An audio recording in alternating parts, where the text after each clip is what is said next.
Good morning বন্ধুরা, তোমরা সবাই কেমন আছো? আশা করি ভালো আছো। উড়ান পাখি পরিবারের তরফ থেকে সকলকে স্বাগতম জানাই। আজকে আমি কাজে বেরিয়ে দেখো কি বৃষ্টি হচ্ছে। ট্রেনে তো প্রথমত প্রচণ্ড ভিড় দেখতেই পাচ্ছ। তারপরে আমি নেমেছি, নামার পরে প্রচণ্ড পরিমাণে বৃষ্টি হচ্ছে। এত বৃষ্টি বলার মতো না, আটকে গেছি। এবার দেখা যাক কী হয়। তোমরা দেখতে পাচ্ছ পুরো ঝাঁকে ঝাঁকে বৃষ্টি হচ্ছে। এতদিন বৃষ্টি হয়নি, কিন্তু এখন বৃষ্টিটা দিচ্ছে, কারণ এতদিন সকলকে রেস্টে থাকতে দিয়েছে।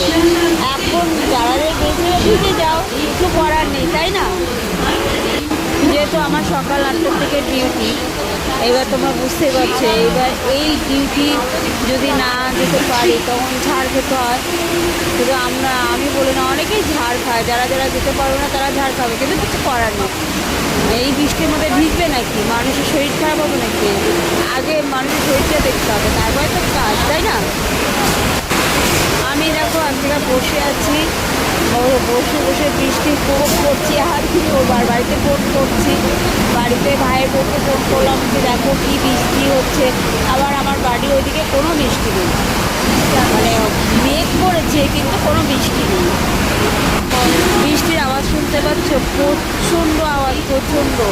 এত আওয়াজে আমি যে ভয়েসটা করছি তোমরা শুনতেই পাবে না, যে এত বৃষ্টির আওয়াজ হচ্ছে, ভয়েসটা কিছু শোনা যাবে না। আমার সকালের মিনি ব্লগটা এই পর্যন্ত কেমন লাগলো কমেন্ট লাইক করে জানাবে। তো সবাই ভালো থেকো, সুস্থ থেকো। আর যারা নতুন আমার চ্যানেলে, তারা প্লিজ সাবস্ক্রাইব করে দিন। ওকে, তো আজ এই পর্যন্ত। ওকে, বাই, টাটা।